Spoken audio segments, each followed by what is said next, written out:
Downtown congregation. Yeah. Great Hall Street. Oh, okay. Okay. All right. Well, nice. Do you live around here? Nope, over the bridge downtown. Okay. Nice to have you. Yeah, you visited our congregation, I think, on one or two occasions. Stanley Park, did you ever talk? Maybe a few years ago. Probably it's been, yeah. Yeah, it seems to be. I'm Jim, by the way. Jim, I'm Stuart. Oh, nice to meet you. Do you need any meeting stuff? No, a Bible, actually. Okay.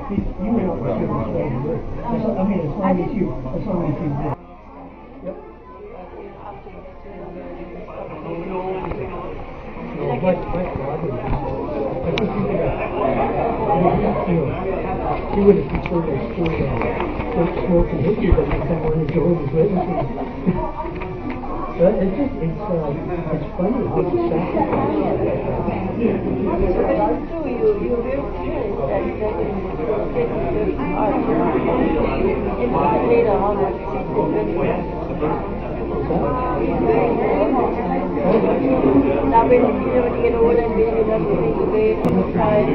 How are you doing?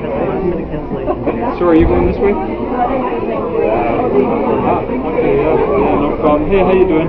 Good, how are you? Good, I'm Tim. Hey, Tim, I'm Stuart. Stuart, nice to meet you. You were about to say something else. Well, what were you about to say? It's funny because I was thinking about someone else I was talking to, and their name kind of came into my I'm head. Yeah. the guy I was just talking to. No, Tim, Yeah, no problem. Yeah.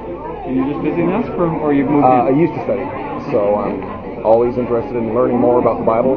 That's great. Well, you're always welcome anytime. That's great. So you probably haven't been to this. No. Right? No, When you downtown, studied, Robson was Street. it- Robson at the Street. old- Oh, Robson. Yeah. Okay. So downtown. Hall Street, Deer Lake. Yeah, because this one is only 2 years old. Oh, okay. But there was a Kingdom Hall here for like 70 years before that on this spot. Right, But right. It was old entirely. It's very West 8th Avenue from the outside. Yeah. You're right. It is very. It's kind of got Nestled that right in industrial there. Kind Yeah. of Is this a spa or a Kingdom Hall from the outside? This is my wife Shannon. Hey, Shannon. Hi. Stuart and Maddie. Hey, Maddie. Hi. Nice one. Good. Good. Yeah. So while I was in that Kingdom Hall once Okay. many years ago. It was renovated Yeah. 6 or 7 years ago now, I think. Yeah. Well, it's about 30. But the building itself is like, yeah, I exactly. was there. Okay, yeah, A yeah. long time ago. Right. Because I haven't. I visited there once. I lived in Alberta up until 5 years ago. Okay. So that was like a long time ago. But I haven't been there anytime recently. Yeah. Yeah. Yes. Now, whoever you studied with back then, do you know? Do they still go to Robson? No. I studied with different people over different periods, and yeah, it's a very positive experience ultimately to study the Bible with Jehovah's Witnesses. So just came for a little more tonight. Oh, that's good. That's Yeah. good. And things are Actually, kind I went to the McDonald congregation, Yeah. and they've got their circuit overseer visit this week. So I don't speak Mandarin. Oh, yeah. They switched their meetings around, so I had to hustle it over here to make it to this one. So it's a good thing theirs is at 7. I thought it was at 7, and yours is at 7:30. Otherwise, I would have been 20 minutes late for this one. So No, it's all good. Glad you can make it. nice one. And of course, the other thing that's changed a lot, like I've grown up. This is new. I haven't been through a meeting with Yeah, one so of these yet. this is new, and then the other thing Yeah. that's so different is that now we have so much media content that we never used to have. Amazing. Yeah. So, like now there's like every single meeting there are. Yeah, the governing body videos members have really come out of their shell to Yeah, well, put their chins out there. It's true. Yeah. Yeah, they're definitely much more visible, and then probably the biggest thing is that just as far as teaching people, like you can't beat video for being able to. That get a is message absolutely across, true. like, Yeah. So The moving picture, the music, absolutely powerful. Yeah. It is powerful. Yeah. Well, you're sort of having to do that because nobody wants to talk to you. They want to see what the message is on their cell phone or their app. So Well, it's so you're true. out of business. Yeah. You better get your videos right. And everyone has an attention span about that long. You know? What was that? Sorry, I missed that. Yeah. Yeah. What were we talking about? So true. So true. Oh, well. Welcome. Anyway, Thanks a nice lot. to have you. Yeah. We were down in. Good evening, everyone. I'd like to encourage everyone to find your seats. We'll get our meeting started in just a moment.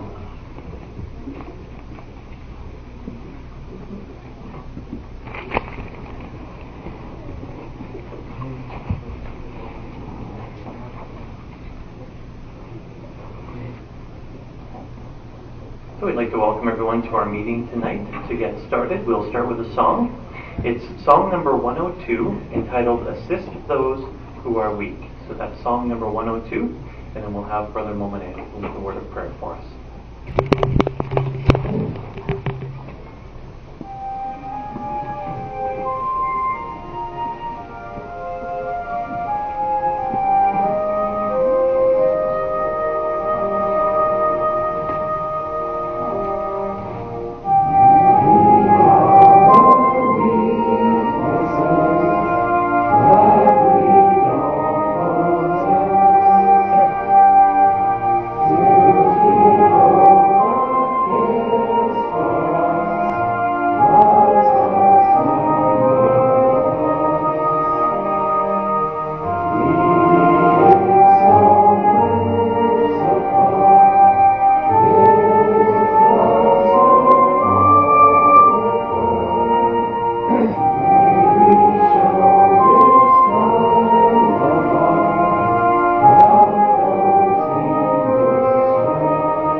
Jehovah God, our Heavenly Father, we come to you in prayer at the start of our meeting to thank you, Father, for being here tonight. Like to really show our appreciation for you for the arrangement that you made, that we can gather together and we can build one each other up. So please ask the Spirit to be upon our meeting, to be upon those who have a part, and that can convey the message in a way we can really apply in our life. So we thank you for everything that you do for us, the love that you show to us through those meetings, through the people in District 5, and also by having the elder who take the lead and help us to strengthen our faith. So we'd like to leave this meeting in your care, Father, for the forgiveness of our sins. We'd like to pray to you through your Son Christ. As we were going through our material this week, studying for the meeting, if there was a theme, you probably noticed we go through quite extensively Jonah. Quite often when we think of that name, maybe even when we started our study this week, we think about certain events. Of course, we think about being swallowed by a fish. Maybe we think of him running away. We think of a bottle gourd plant and things like that. But all throughout our study this week, there was a lot of reflection. We saw a lot of various types of application of this account in our lives. And we go through that really just point by point, really seeing how it applies to us directly in our day-to-day lives in so many different ways. So that really was the theme. And we're really going to start with that, as Brother Alioto starts with, learn from your mistakes. But then you probably noticed, even as a Living as Christians part, lessons from the book of Jonah, and just how many there were as we went through that this week. And then finally, I know this is one of my personal favorites, I've been waiting until we got to this part in our Bible study. because really this is the climax. And there are just so many points. And to be able to go through it the way we are, I feel like we're just going through it point by point. I'm looking forward to our study tonight. I'm sure you are too. So let's get started. We'll call on Brother Alioto now to start with the Treasures from God's Word, entitled Learn from Your Mistakes.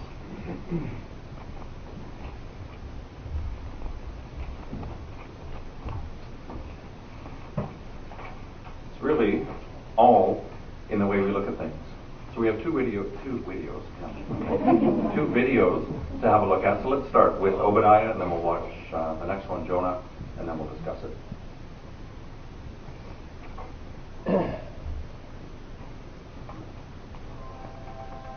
An introduction to the book of Obadiah.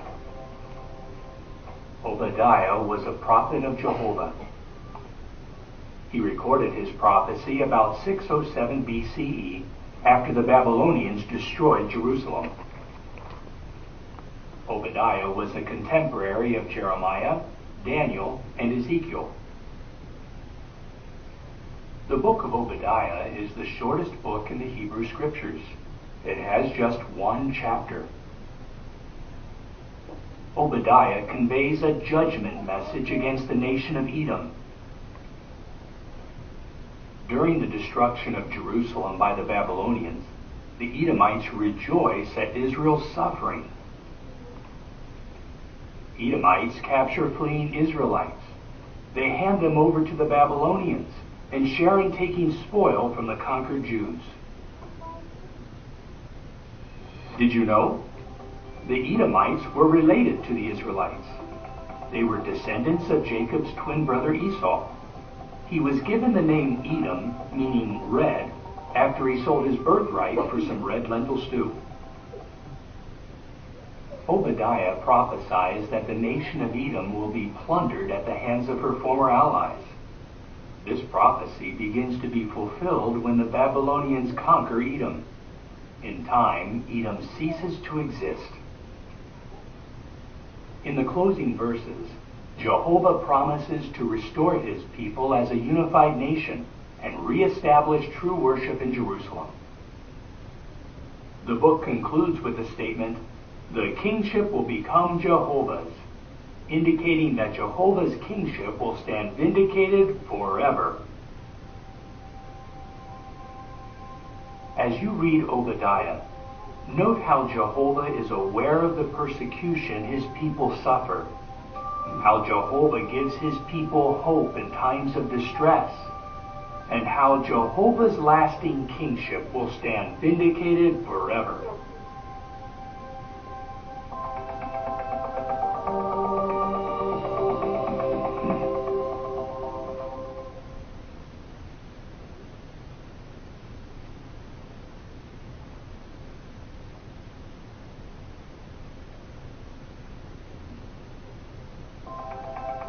An introduction to the book of Jonah. Jehovah assigned the prophet Jonah to deliver a warning to the Assyrian city of Nineveh. Jonah prophesied sometime during the reign of Israel's king Jeroboam II. Jonah wrote the book bearing his name about 844 BCE. This was about 100 years before Assyria took Israel into exile, and some 200 years before Nahum foretold the destruction of the Assyrian city of Nineveh. Jonah lived about the time of Amos, who also prophesied in the northern kingdom of Israel, and Joel, who prophesied in Judah. The book of Jonah has 4 chapters. In chapters 1 and 2, we learn of Jonah receiving an assignment from Jehovah to go to Nineveh. Overwhelmed, Jonah evades the assignment by boarding a ship headed for Tarshish. Jehovah causes a terrible storm to come up at sea. Jonah knows that he is responsible for the storm and tells the sailors to throw him overboard. When they do, the storm abates. Jehovah sends a huge fish to swallow Jonah. From inside the fish's belly, Jonah prays to Jehovah, and his prayer is heard. Jehovah then commands the fish, and it vomits Jonah out onto dry land. Did you know? Jesus foretold that he would die and be resurrected on the third day. He called this the sign of Jonah the prophet, alluding to Jonah's deliverance from the huge fish. Chapter 3 describes how Jonah carries out his assignment. He preaches the message that Nineveh will soon be overthrown. To Jonah's surprise, however, the Ninevites repent, and Jehovah mercifully spares them. Chapter 4 reveals that instead of rejoicing over the repentance of the Ninevites, Jonah becomes angry. He sets up a shelter outside the city to see what will happen. Jehovah uses a bottle gourd plant and a worm to teach Jonah a valuable lesson in loyal love and mercy. As you read the book of Jonah, note how Jonah accepted correction and fulfilled his assignment, how Jehovah displayed loyal love and mercy toward the repentant Ninevites, and how Jesus used Jonah's experience to foretell his own death and resurrection, which opens the way to everlasting life under God's kingdom.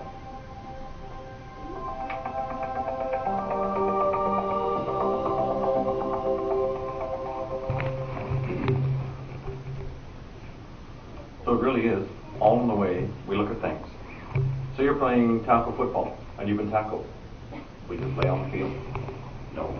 You'll get up, and you get back in the game. You trip up some stairs, which I'm quite good at, seems to be. Do we just lay on the floor, lay on the stairs? No. We dust ourselves off, we get up, and we keep moving. Have we ever made a mistake that's more serious? That we needed to receive correction or discipline? Did we learn from it and move forward? Well, Jonah received a challenging assignment from Jehovah. Can you imagine the privilege of receiving an assignment like that? But he was overwhelmed. So what did he do? Well, he decided to run away, 2,200 miles away in the opposite direction. That's pretty far. But turn with me to Jonah chapter 3, and let's read verse 3 together.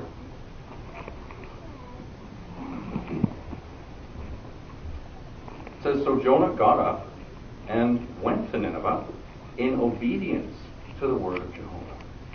So what does that mean? Well, that must mean that he learned from his mistake. But it could have turned out very differently. If we go back to chapter 1 and verse 17 and see what happened. After he was thrown into the water, Jehovah now sent a huge fish to swallow Jonah, so that he came to be in the belly of the fish for 3 days and 3 nights. So think of yourself in that position. He was rolling around in this fish for not like half an hour, not a day, but 3 days and 3 nights. How you could even tell what time it was, because there's no lights in there, right? It's completely dark. And how could he have felt that this is so disgusting? There's who knows what floating around in there. There's the smell. The fish have gastrointestinal issues. Who knows what's going on in there. But no, something else took place while he was dealing with the consequences of his mistake. And turn with me to Jonah chapter 2 and verse 2, and notice how he felt. Jonah 2 and verse 2, he says, "Out of my distress I called out to Jehovah, and he answered me. Out of the depths of the grave I cried for help. You heard my voice." So if you read chapter 2, it's actually a prayer that he composed while he was in there. So he came to realize something, that he was alive. That was a good thing. He wasn't crushed. He wasn't digesting or digested. He wasn't suffocated. But slowly he became filled with awe. As we learned on the weekend, probably awful awe, I think. He's thinking that, well, Jehovah actually provided this huge fish to save my life, even though I'm the one who made the mistake. So he came to a real quality shines through, one of gratitude. And notice how he felt in verse 9. He says, "But as for me, with the voice of thanksgiving, I will sacrifice to you. What I have vowed, I will pay. Salvation is from Jehovah." So he learned that salvation is something that Jehovah can bring to anyone, at any time and anywhere. And as a bonus, the fish dropped him off, 100 miles out in the ocean, 100 feet from shore, no, on dry land. Imagine. So, he realized that he made a mistake. Then there were consequences, yes. Did he like the consequences? Well, no. Who would? But did he appreciate the value, why it happened, and the benefits? Yes. He came to appreciate that obedience is what results in salvation. And then he went off to do his assignment that we read in chapter 3 and verse 3. So likewise us, have we made a mistake? Maybe it's minor, maybe we've only tripped, maybe we've only been tackled, or maybe something more serious.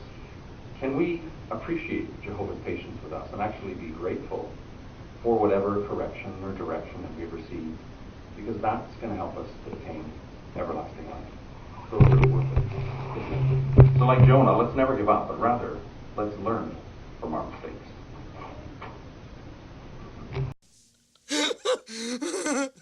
Man, you're so funny, man.